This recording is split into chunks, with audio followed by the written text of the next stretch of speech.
Hello everyone. एक अलग topic पर हम बात करेंगे। अगर पुरुषों में आपको लिंग पर कोई निशान हो जाए कि आपको व्हाइट पैच होने लगा है, कोई छाला सा बनने लगा है, सफेद सा निशान पड़ने लगा है, या फिर वो लाल हो रहा है, या फिर वहां पे व्हाइट व्हाइट जम रहा है, और ऐसा एक दो बार नहीं, आपको कंटिन्यूसली हो जा रहा है। कंटिन्यूसली होने का मतलब ये है कि आप थोड़ा उसको साफ कर लेते हैं गुनगुने पानी से, या उसको थोड़ा सैवलॉन वगैरह लगा के आप उसको धो लेते हैं, तो एक दो दिन के लिए वो ठीक हो जाता है, बट वो फिर से हो जाता है। और उसकी वजह से आपको उसमें ईचिंग भी बहुत ज़्यादा आ रही है, कि खुजली हमें बहुत ज़्यादा रहती है। तो ऐसे में क्या प्रॉब्लम हो गई है, कैसे ठीक होगी? ये सारी जो परेशानी है, ये स्टार्ट होती है अगर आप कहीं आपको इन्फेक्शन लग जाए।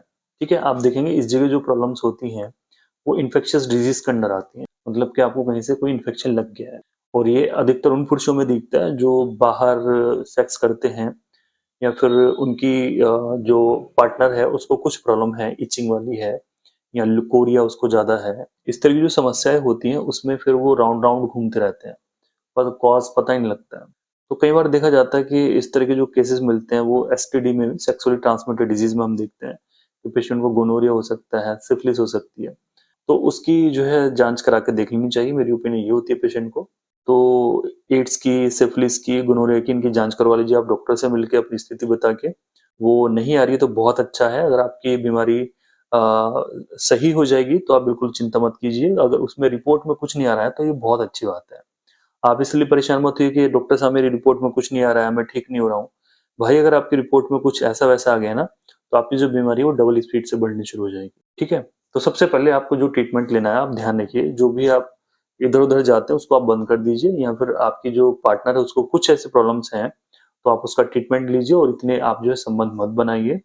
और प्रोटेक्शन यूज कीजिए। अगर आप ऐसा वैसा करते भी हैं, महिला डॉक्टरनी को आप दिखा लीजिए अगर आपके पार्टनर को प्रॉब्लम हो रही है, और किसी अच्छे स्किन डॉक्टर को जाके आप दिखाएंगे।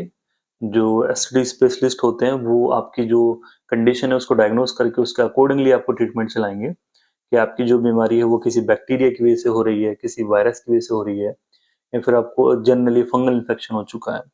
देखा आपने, दांत दांत से हो जाते हैं बॉडी पे। तो सबसे जो ज्यादा दवाइयां चलाई जाती हैं इस वाली बीमारी को देख के, वो फंगल इन्फेक्शन वाली दवाइयां चलाई जाती हैं, कि पेशेंट को एक हफ्ते में आप फ्लुकोनाजोल दे दीजिए, इसको कैंडी फोर्स खाने के लिए दे दीजिए, या फिर क्लोट्राइमाजोल का जो टैबलेट्स हैं या पाउडर है उसको आप दे दीजिए, या फिर जो अन्य और दवाइयां हैं, कीटाकोनाजोल है, लुलिकोनाजोल है, इस तरह की जो दवाइयां हैं जो एंटी फंगल है उसको पेशेंट को दे दिया जाता है। खुजली वगैरह आ रही है तो उसको सिट्राजिन वगैरह या लिवोसिट्राजिन दे दी जाती है। बात करेंगे होम्योपैथिक लिए आप क्या दे सकते हैं, तो होम्योपैथिक में हमेशा की तरह किसी भी पेशेंट को हम ऐसे नहीं बोल सकते कि अच्छा आपको ये निशान है आप ये दवाई ले लीजिए, ऐसा नहीं होता है। सारी चीजें हम देख के, टोटलिटी देख के, पेशेंट की जो स्थिति है उसको देख के, सिम्टम्स क्या आ रहे हैं उसको देख के, उसके अकॉर्डिंगली हम पेशेंट को मेडिसिन देते हैं। और इसमें एक बहुत कॉमन सी थेरेपेटिक होम्योपैथिक मेडिसिन है नाइट्रिक एसिड, या फिर एसिड नाइट्रिक। ये आपको 30 पावर में लेनी है, 5-5 ड्रॉप दिन में 3 बार लीजिए, और इसको दिन में 3 बार लीजिए। मेडिसिन तो बहुत सारी हैं, आर्सेनिक एल्बम है, मर्कसोल है, लेकिन आप देखिए नाइट्रिक एसिड थोड़ा थेरेपेटिक लेके हम अगर 10 पेशेंट को देते हैं तो 3-4 उसमें से ठीक हो जाते हैं। हाँ, बस इतना ही रेशो है, ज्यादा रेशो नहीं है, केवल 3-4 को ही इससे रिलीफ मिलता है। तो 5-5 ड्रॉप ले लीजिए आप इसके, सुबह शाम पी लीजिए, 2-3 चम्मच पानी में 15 दिन पी लीजिए। रिलीफ मिलता है तो बहुत बढ़िया है, और नहीं मिलता तो आप नज़दीकी किसी सेक्सोलॉजिस्ट डॉक्टर से मिलके, या फिर नज़दीकी होम्योपैथी दवाइयाँ आप ले सकते हैं अगर आपने एलोपैथी ट्रीटमेंट ले लिया है।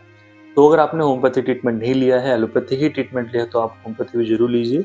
इस तरह की समस्या होम्योपैथी से भी ठीक हो जाती है। आज का वीडियो यहीं पे खत्म करते हैं। इस वीडियो को आप शेयर कर सकते हैं अगर आपके किसी जानने वाले के अंदर इस तरह की समस्या है। नमस्कार, जय हिंद, वंदे मातरम।